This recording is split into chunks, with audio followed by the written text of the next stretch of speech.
opportunity. Alright. So obviously I've never done this. So, give me just a moment. I gotta figure out how this works. MK always does this bit. The stream? Yeah. Yeah. Take as much time as you need because I am not helping. Alright. Oh, it's thinking about it. I think we're good. Alright, hold on. Now, I should have had music prepared, but if you guys went down this path, I wasn't expecting it to be so soon. So, let's go with...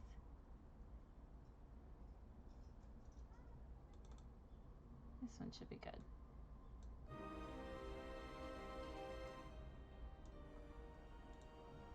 Alright. Just make sure the music is on the stream. Please just bear with me. Okay. Will you say something so I can check the audio? Testing. 1, 2, 3. Testing. Alright, thank you. Let's turn that up a little bit more. Alright. So now... Still doing Foundry? No. We will not use it for this. Okay. So this is just going to be roleplay. So, you follow the brothers. Do. And they walk for a little bit, and they take you to what is probably a ritzier, or what used to be a ritzier part of the neighborhood. And you come to a house. This house seems disgusted with itself. A slouching roof hangs heavy over furrowed gables, and moss-covered walls sag and bulge under the weight of the vegetation. As you study the house's sullen countenance, you hear the edifice actually groan. Only then do you realize the extent to which the house hates what it has become. And I've just realized you can't hear the music, so I'm sorry. It's lovely music. All the better to hear your voice. Yes. Well, they kind of like glance at each other again, and then they lead you inside. Inside, you are greeted by furnishings that match the outside. Old, worn, and seeming just tired with life. Does not... It wants to be done. It's done. But it's still hanging in there. So you enter into an entryway. Let me look at the picture, a bigger picture. Alright. So that I describe it accurately. Alright, or not. Rude. Alright. So, inside, seated in a rather... I'm sorry, I need to do this so that I can do that. Wachter. What a weird name.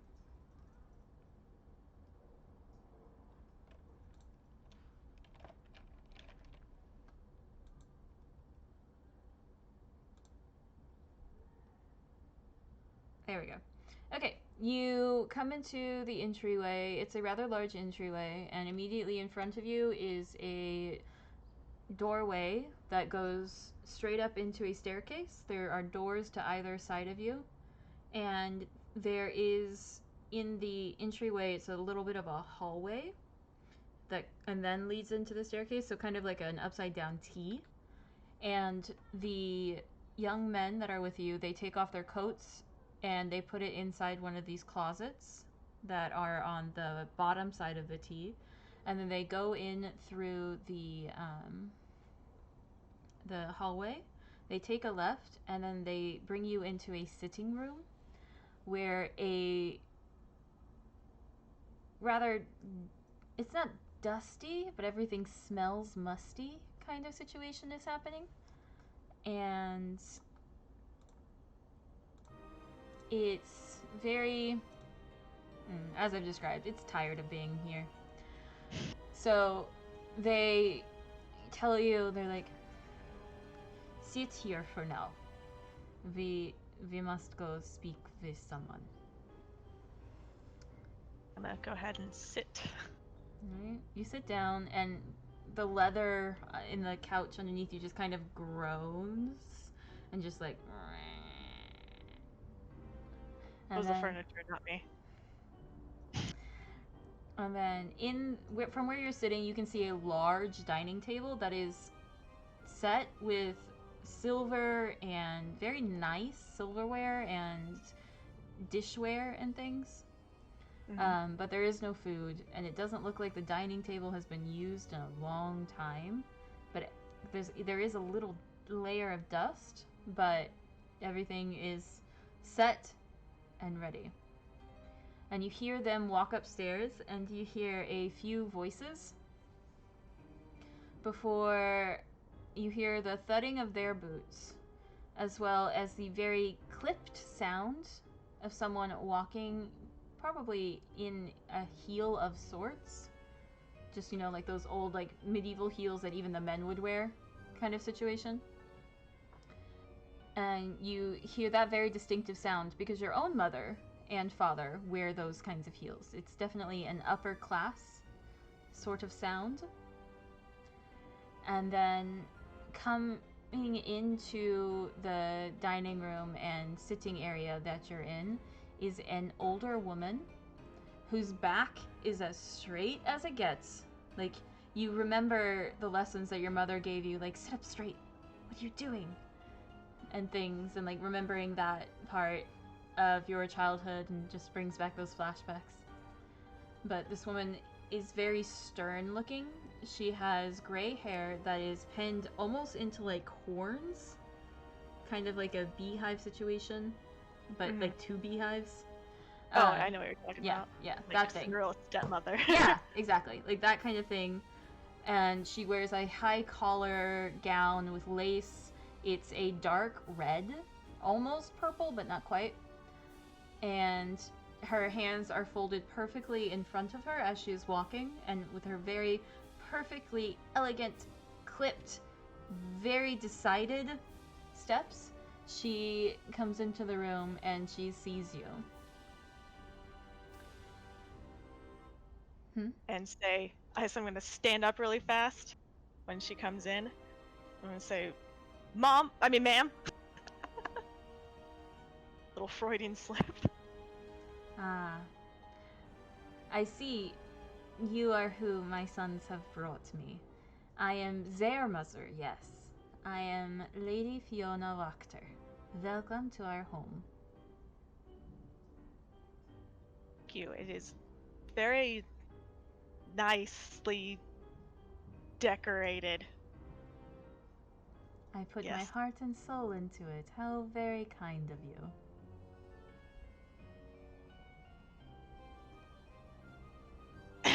Would you like to sit down? Nikolai, get some refreshments for our guest. Please, have a seat. Your mic isn't catching you. Oh, I'll sit. Alright. So she sits across from you very primly, like her back not touching the back of the chair, just perfectly straight. And her sons do not sit. They bring in the refreshments and then they go stand against the wall.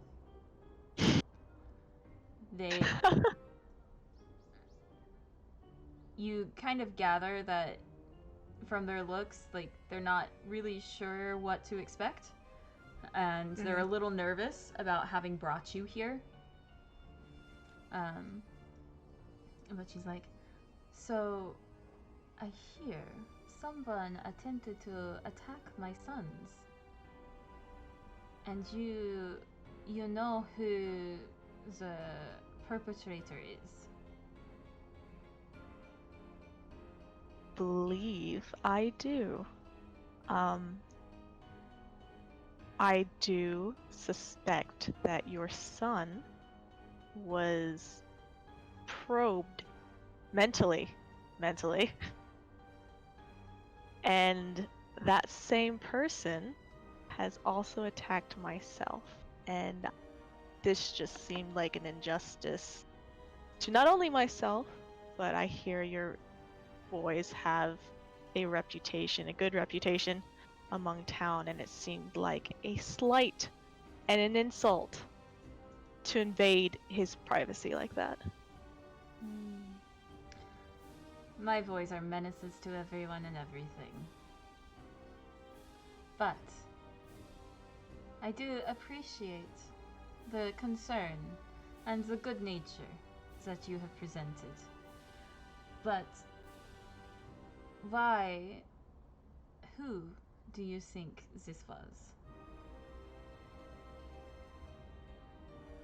I believe it is one of the newcomers in town that accompanied myself. And we don't have a close association. We just happen to be traveling companions from Barovia. The village. The village Barovia, yes, yes. And originally you are from outside of Barovia. You were brought in by the Vistani. Yes. That is how all newcomers come. There is no way for anyone to grace the lands of Strahd except for through his will. Are you sure that's accurate? I'm very sure. Then forgive me for imposing such questions and wasting your time, but do you know of an elvish guy named Rictavio? He seems to have wandered in here on his own. Seems a little too chipper, you know? He claims to be part of some circus carnival from somewhere far away, but I believe he also came with the Vistani. Okay. Well, just the way he acts, just seemed like he has a lot more autonomy than apparently he's letting on. He is very good with stories. I wouldn't trust a word that man says.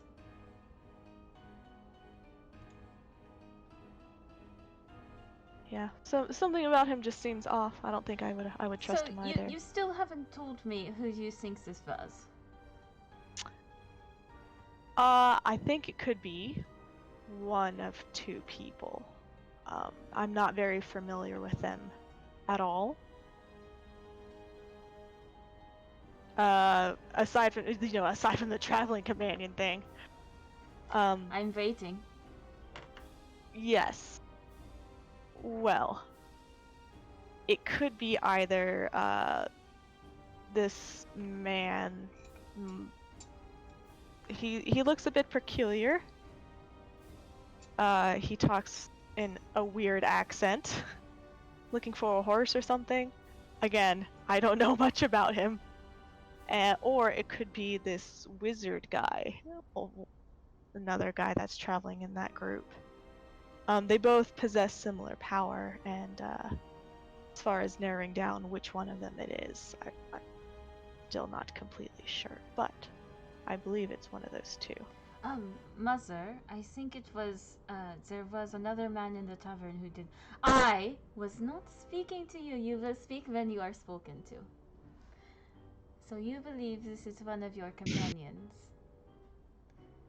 Very well. Why? Why would they try to... What do they even know about my sons? Why would they even want to speak to whatever little thoughts they have in those heads? It's come to my understanding that some of the townspeople talk about your sons.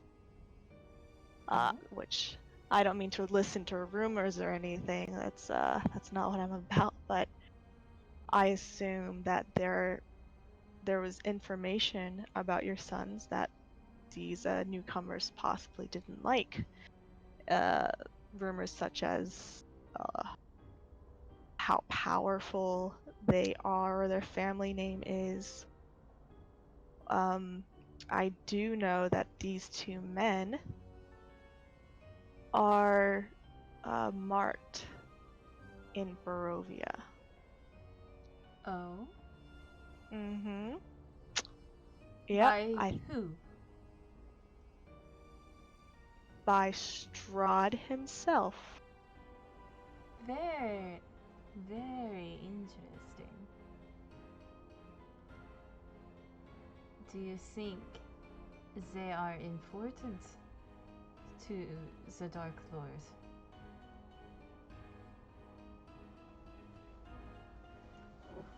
Maybe. Make a deception check with disadvantage for that. Maybe. That was beautiful. Oh god. How do I roll with this? D20 plus my modifier? Yeah. Negative, or not negative. You can't get a negative. It's a non-natural 1. Non-natural 1. Yeah. So her expression doesn't change. You do not feel very confident that she believes you. Okay. But she doesn't give any hints or ideas one way or the other about her true feelings or her thoughts. Okay, then I'm gonna go less for the deceptive route and say, I'm not privy to Strahd's opinion or his purpose or his, I know nothing about this man and what he deems important and not, so. Very few are so fortunate as to catch the eye of our Lord, but it's very interesting. It has come to my attention that one of the reasons this party has come to Vallaki is because they thought it was a refuge from your lord. Is this not the case? Are these people? That is a rumor created by the burgomaster, who is insane. Oh. There is no place in Barovia that is not the domain of Strahd. I thought as much. I mean, even as much as the burgomaster being insane. I mean, how many festivals has he put up in the past month? It's such a spectacle. So embarrassing for the Vallaki family. I mean, very. But why are you coming to me with this information? What do you want? Initially, and I won't play games, Miss Fiona's too personal. Yeah. Walker? Wachter, okay. Miss Wachter. Lady. I am Lady Wachter. You're right.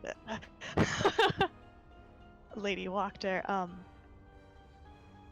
I think we both know I'd be lying if I told you it was just for the well-being of your sons, right? I am not so stupid as to believe anyone does something for free. It might not look like it, but I'm not that dumb either. So, I want to tell you this because I believe there are people who hold true power and people who think they hold power. And it's just been in my experience that I'm attracted to one of those people. Very interesting. I am a very happily married woman, but I appreciate your interest.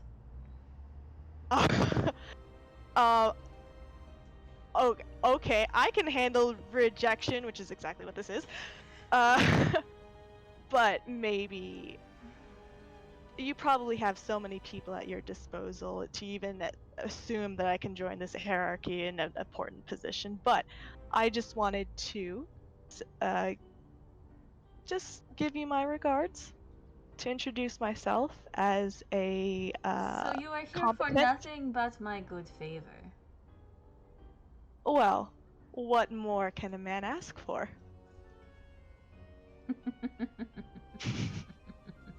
We're looking at notes on his hand.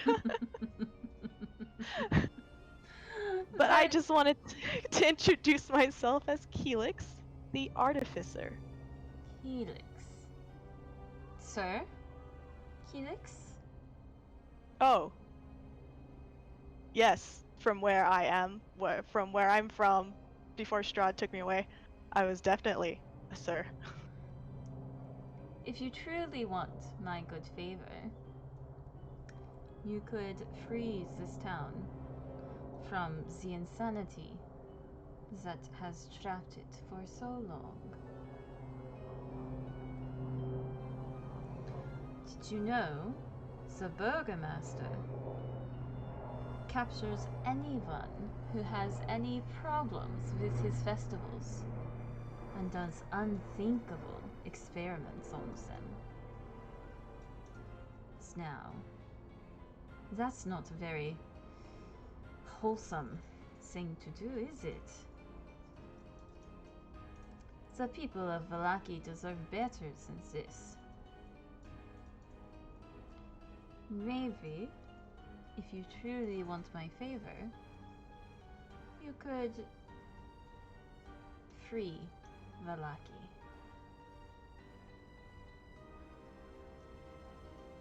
I'll give you some time to think. This is a very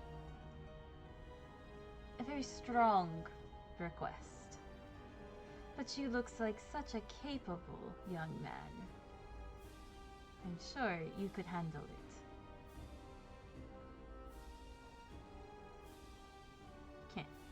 Should I call you, or you could call me? Do you need my number? I will send my sons to you. I will give you some time to think. Maybe after the next festival, so you can see how truly terrible this man is. And then, if you succeed, you would definitely be in my good graces.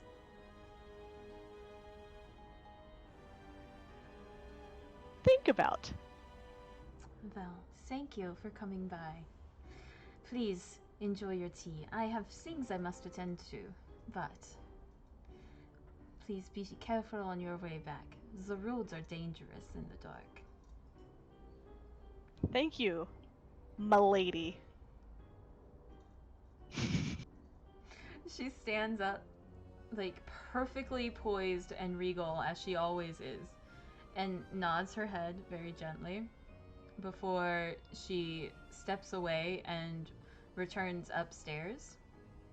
Afterwards, you can see her sons that had been like against the wall and like just looking down very quietly, especially after being scolded. They just kind of like relax a little bit. And they're like, well, you heard Mother. Finish your tea, then get out. Take a sip of tea, burn my tongue a little bit, and then abandon it. Okay. Alright, I'm gonna leave and I'm gonna go back to the tavern. Alright, you give me a history check. Alright. D20. Roll it and add 7. Crit. Fail. Alright, it takes you about 2 hours to find your way back to the tavern. You do make it back, but it takes you about 2 hours. It was already like it was already like sun, like the sun was setting before, so it was dark. Now it is dark, and it just gets darker. So you left around 6:30 p.m. It is now 8, almost 9 o'clock at night. I think it'd be 9 o'clock since this when I left it was closer to 7. Okay. God, what the fuck was he doing out there? Just Kicking like, cans is in it- the is it alley. this way? Nope, nope. Yeah. Is it this way? Testing the Nope. wind. All right. And These are the details that I love. Can you find your way back to the tavern? No. All right, and that is Keelix's solo journey for now. Oh man. God, how could that have gone? All right, I'm gonna stop the stream. Bye, stream. Bye.